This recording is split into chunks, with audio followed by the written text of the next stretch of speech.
Hey guys! So, I'm here today to talk about my debt-free journey and I guess my whole story behind it, how I've come to be in this position of debt that I'm in. There's a lot of people who don't have a very good foundation, I think, in learning finances, and I think I'm very grateful for the fact that my situation was not that way. I was blessed with a really good uh, learning situations early on so that I didn't put myself in a worse position than I could have been in.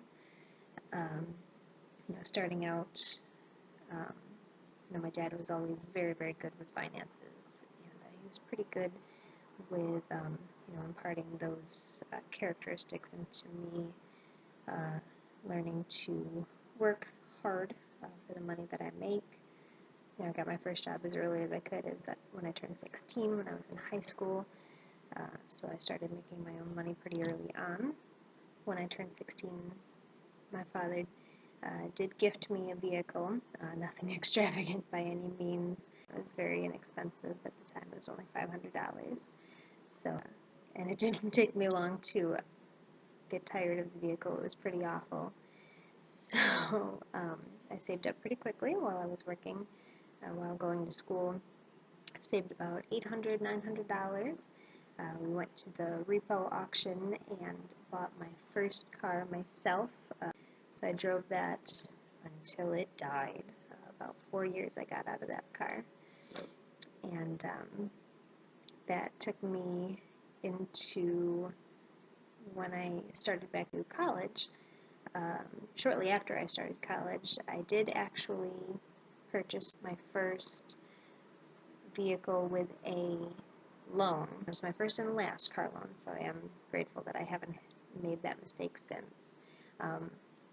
But again, from very early on, I had this almost fear of debt, and I think I had just seen so many examples in the media of people in very challenging situations because of their debt situation. So it was never really something that I wanted to accrue a lot of debt. So when I did take on my first car loan, it was $8,500. Because I knew that I didn't want to be in a position of debt for a really long time, I decided to make the loan as short term as possible and still afford the payment. So I actually only went with a 2-year term because I could afford the payment. And I did actually manage to pay extra on it and get it paid off in just under 2 years. So I did manage to pay it off, got rid of that loan, and everything was good. Around that time, I did also get my first credit card. And again, I knew that I didn't want to get myself into a bad position with debt. So I opened up a credit card with my bank with a $500 limit. So small, simple card, nothing that'll ever get me into trouble, never really has. And I have had the card ever since. I've never increased the limit because I've never needed to. I've never needed a large amount of credit. But I do have that, and that's the only credit card that I've ever had. Through the years, I opened cards here and there, one with a jewelry store and one with, I think, American Eagle, but they were immediately paid off and closed, so I never kept them open. I never had a desire to. But, again, around the time that I had this car loan and had my credit card, I started going back to college. I took a year off after high school, and I started at community college to save money. Did 2 years at community college and then transferred to a 4-year institution.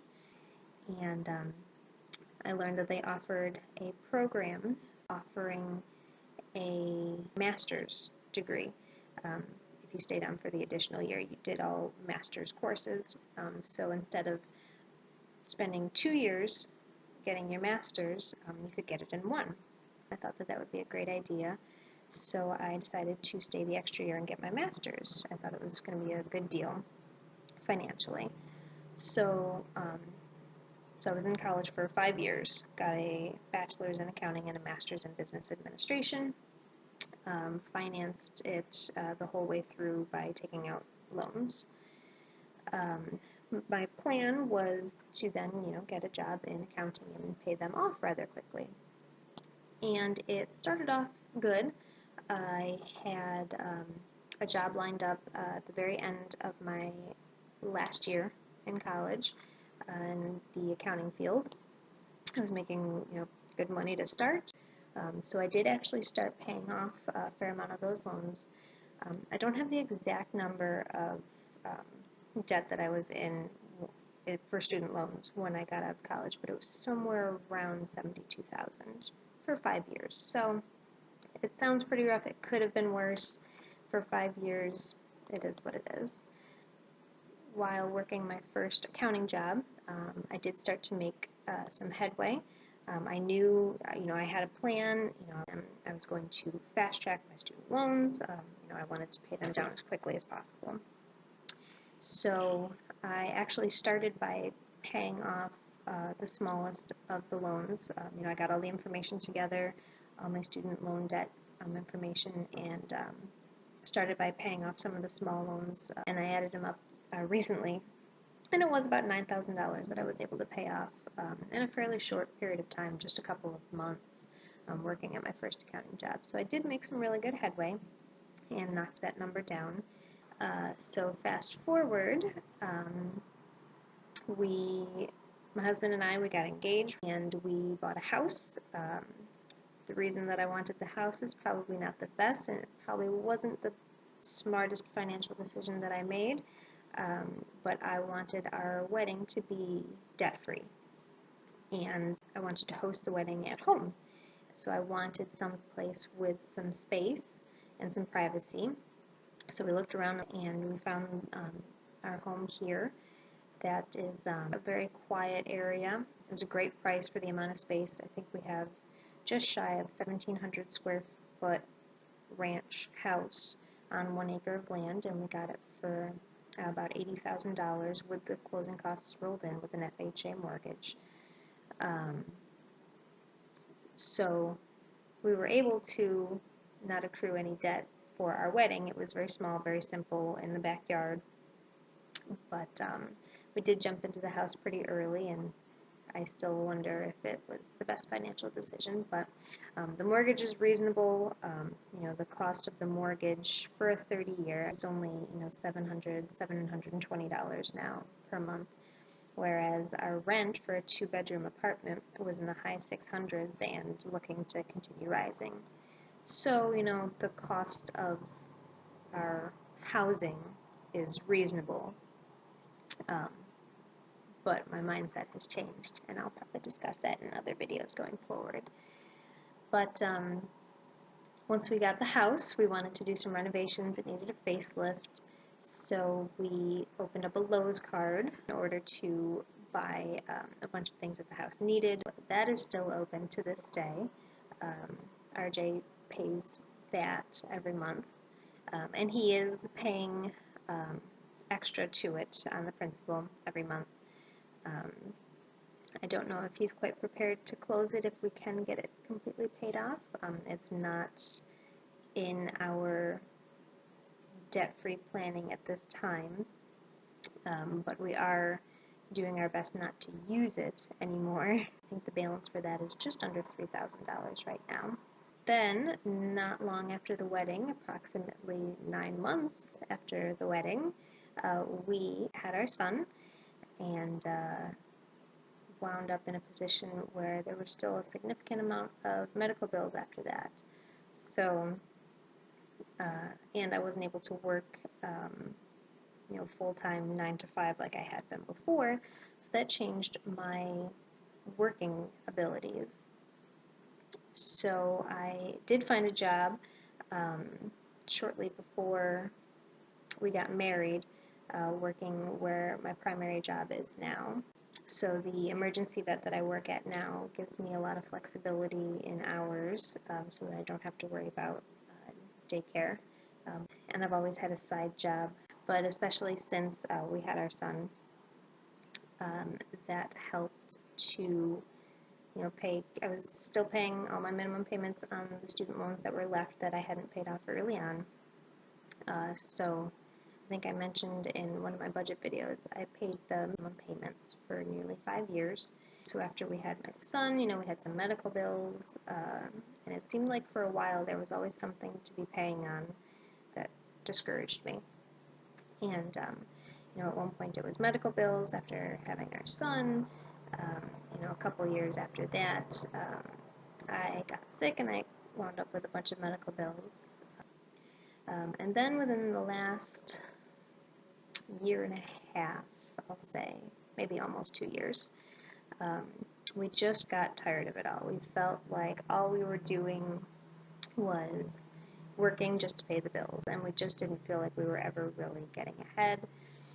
Tired of all of the debt payments, utility bills, and it just seemed like we were just working to survive. So we started throwing some ideas around, and we had some unconventional ideas. I think the first thing that I encountered that I fell in love with was the Earthship. In researching that, I also fell in love with the idea of a cob house, which I still love the idea. I don't know if it'll ever happen. And then finally, again, looking at all these alternative ways of living, we ended up finding the tiny house movement. And we thought that was the greatest idea. So we started that project, actually. We purchased a trailer, windows, a bunch of the wood, all kinds of stuff. And we did get started with the tiny house, but we very quickly learned that we are not carpenters. It did put a wrench in the plan. Since then, I got on a budget. I figured the least that I can do at this point is pay off these student loans. Start there, eliminate that whole portion of monthly payments that I have to make, and get ourselves out of debt so that our cost of living can decrease. I added up my total debt back in, I believe, about September, and I came up with around $42,000. So now in July, I'm right around $32,000, so I have managed to pay off about $10,000. I was trying to save up a bunch of money and just pay off a loan all at once. And then I realized that that didn't make any sense, and that I needed to just pay on the loans the money that I had at that time in order to get the interest down.